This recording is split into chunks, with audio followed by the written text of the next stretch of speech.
This is Dan of Vagabond Buddha. I'm going to show you videos of Phuket, Thailand as I discuss why I believe it's a good place to retire cheap. But no need to take notes. Everything I say is in writing. Just click the link in the notes below this YouTube video to get Phuket, Thailand, livability factors, cost of living, best area to stay, best tours, cheapest flights, best beaches tour, Old Town walking tour, the Phuket nightlife tour, and Phuket for digital nomads, food and experiences. And of course the best retire cheap in paradise locations in the world. This is Dan from Vagabond Buddha. This is my Phuket, Thailand low-cost retirement guide. We're presently touring around Thailand looking for the best retire cheap in paradise locations.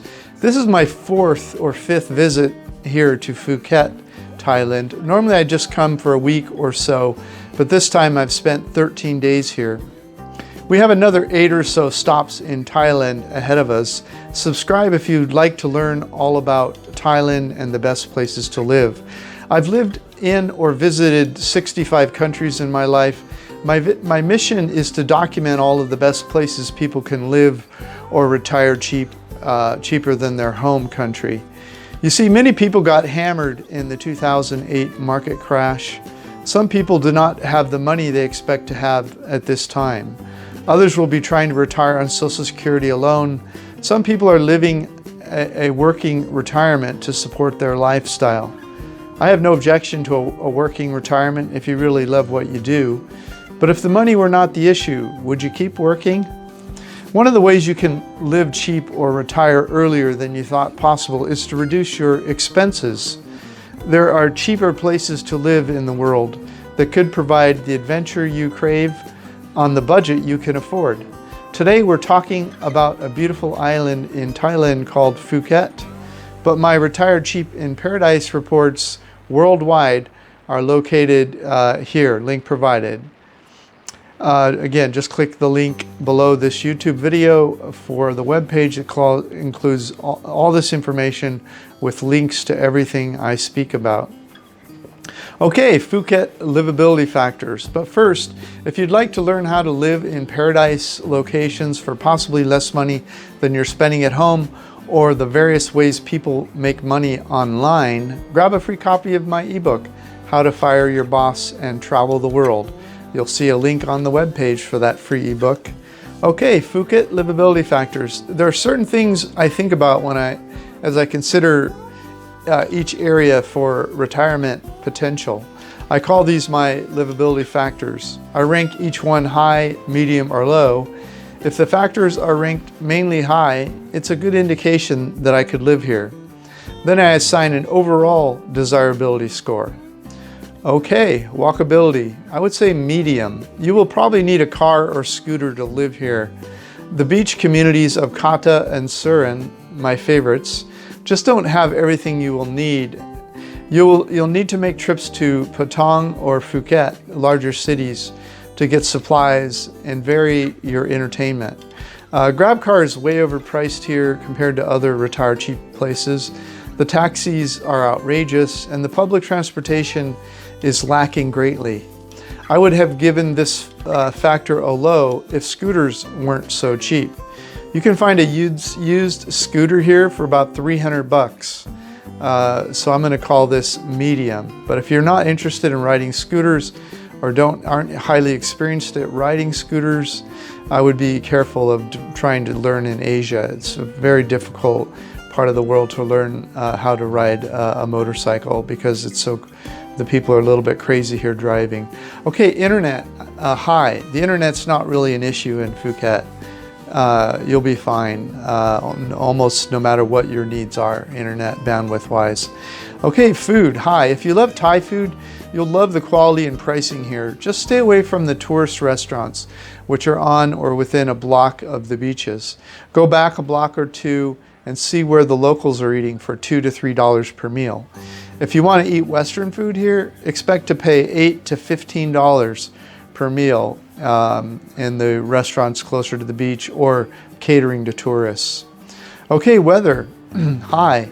The average temperature year-round is about 83 Fahrenheit, which is 32 Celsius, with average highs of around 90 Fahrenheit and average lows of around 77 Fahrenheit. Those are daily night to day ranges. The rainy season is May through October, when at least some rain falls 18 days of the month. The rain turns on and off like a faucet, so it rarely ruins an entire day. Okay, things to do. Hi. If you enjoy the beach and water sports, you should be fine.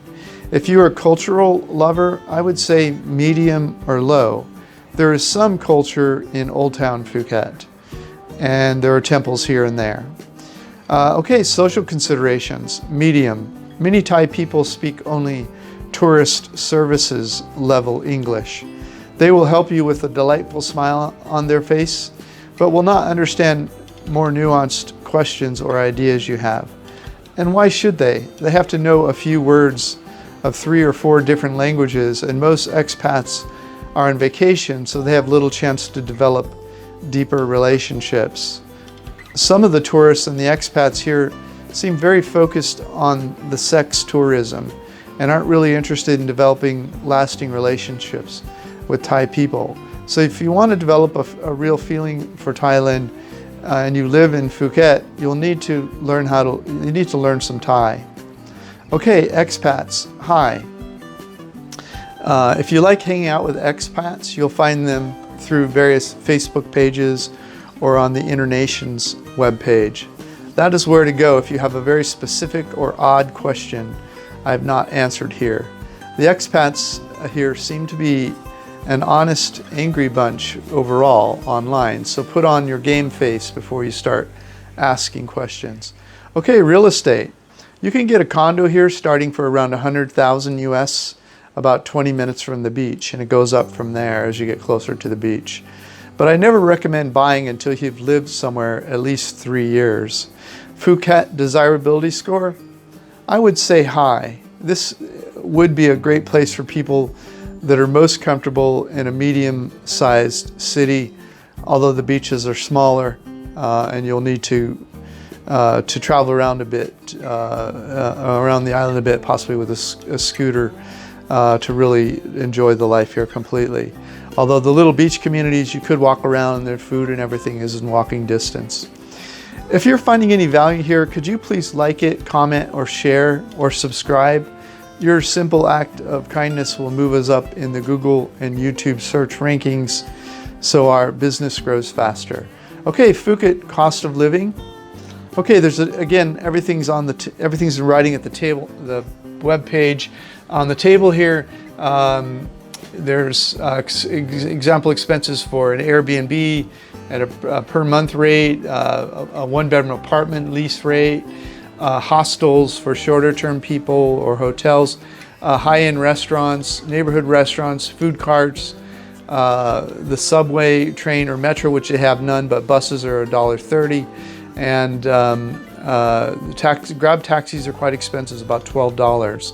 Overall, if you come look at the table, the cost of living here ranges from about $600 to about $1,500 per month, and that's just for the basics.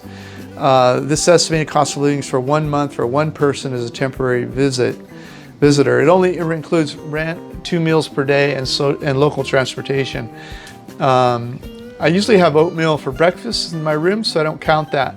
For a full understanding of what it would cost you to live here, take a look at the table first, then go to numbeo.com for Phuket and add any items you spend money on to get a better idea of what it would cost you to live here. Never move anywhere until you have visited first personally to verify the living costs for your lifestyles and needs.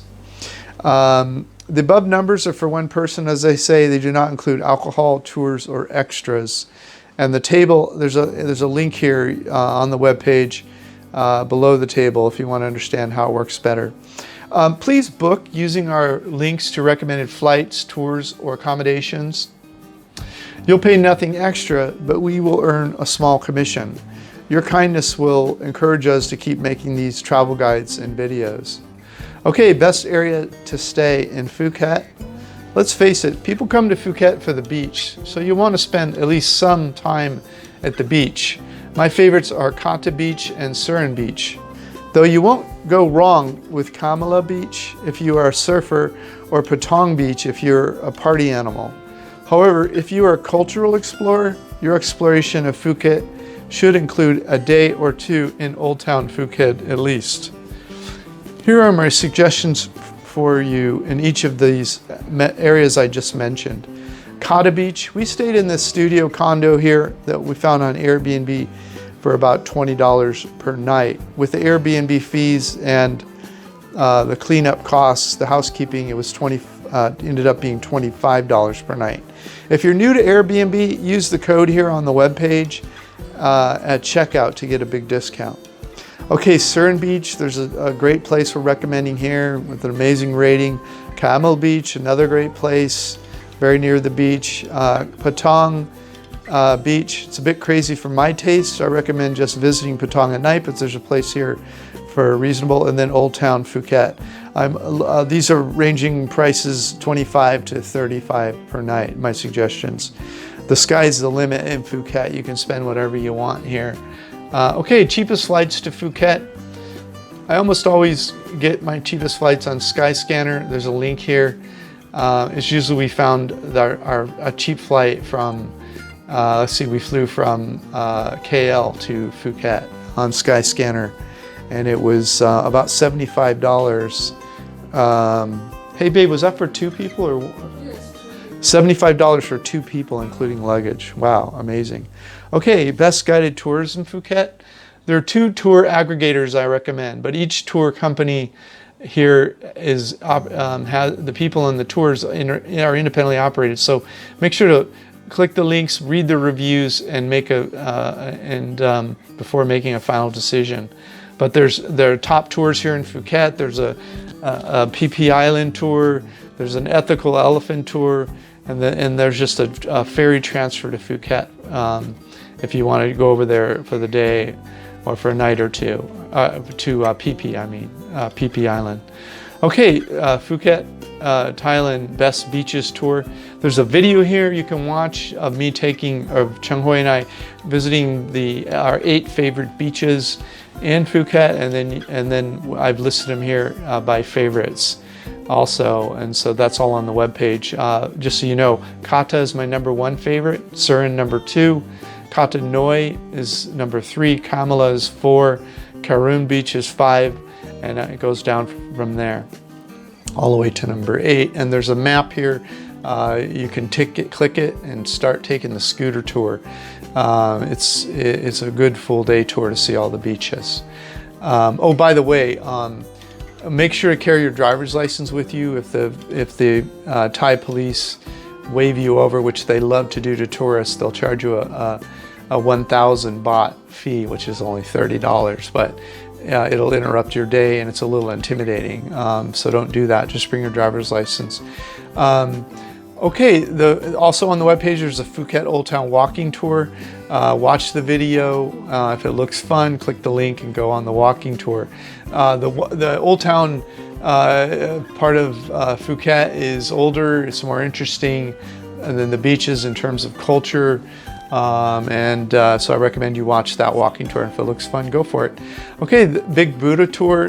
There's a huge Buddha that faces west above Kharoon Beach that people like to visit. There's a picture here of it on the webpage and a link. You can ride your scooter up there if you want to. Okay, also on the webpage there's a Patong Bangla nightlife vlog of us walking down Bangla Road in Patong, which is the crazy tourist area where all the Thai bar girls and pole dancers and all that go. If you go at all, just go for people watching. Do not get involved in any illegal activities. You may never leave Thailand. Having sex with prostitutes in Thailand or anywhere in the world is a bad idea, in my opinion. You're exposing yourself to the risk of disease and potential underworld violence. But worse than that is what it does to young people. They typically enter the lifestyle when they're too young to even understand the long-term consequences to themselves, their family, or the Thai society. So really this is just think of it like people watching. Okay, the next video is for digital nomads, our food experiences in Phuket. Come to the webpage and watch it, and our favorite and cheap restaurants were here. We're typically paying $2 to $3 per meal. We don't go to the tourist restaurants where you'll pay $8 to $15 a meal. And personally, I think the food's better if you eat food that the Thais know how to cook rather than eat these Western foods they're trying to mimic. I think you're going to have a better experience and you're going to save a lot of money. Okay, also Vagabond Buddhist Kitchen. As I said, I was eating one meal a day. By the way, links to all these restaurants are on the webpage. Just come check it out. I was eating one meal a day and having protein shakes twice a day while we were here in Phuket. There weren't many vegetarian choices in 𝐂𝐈𝐕𝐈 Beach, so I was cooking at home, and there's a link here to the grocery store we shopped at. And our Airbnb condo is fully equipped. If you're interested in cooking, this is a great condo to stay in. Just click the link to that and get the coupon and book it. Okay, grab a free copy of my ebook. You'll learn how to save and earn money living internationally. Finally, Phuket Facts and History. Here are some interesting facts I found on Wikipedia about Phuket. Phuket's the largest island in Thailand. Phuket is the southwest part of Thailand, the Phuket province on the Andaman Sea. Phuket was part of the major trading route between China and India. It was frequently mentioned in the trading routes of the Portuguese, the French, Dutch, and the English traders. In 1545, Fernando Mendes Pinto, a Portuguese explorer, described the ports of Thailand, which was then called Siam. During the 16th century, Phuket lost some status as a trading port. The seas became rough around Phuket and during that time, and pirates were based in Phuket. And so it lost some status as a trading port. But later in the 17th century, the Dutch, the English, and the French competed with each other to trade with Phuket. The French held a monopoly buying tin from Phuket Island, but that ended with the Siamese Revolution in 1688. In 1785, Burmese troops were preparing to attack Phuket's island after Phuket's military governor died. But the governor's wife and sister ordered the women on the island to dress as men and the men's soldiers' clothing and take positions on the Thalang city walls.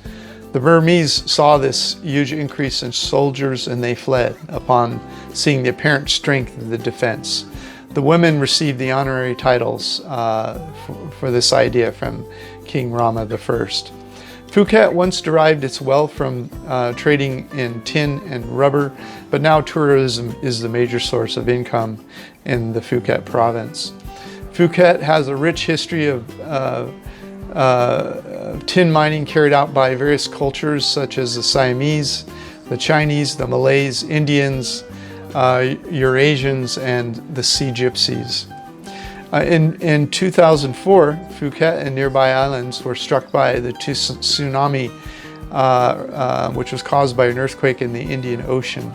200,000 people perished all around Asia, and 5,400 of those died on this island alone. In 2006, Thailand created an anchored tsunami detection buoys as part of a regional tsunami warning system. Because of the buoys are 620 miles offshore, they should provide enough advance warning for people to seek high ground in the event of another tsunami. Over 70% of Phuket is covered in a hilly terrain. The west coast beaches are sandy, whereas the east coast beaches are mostly muddy.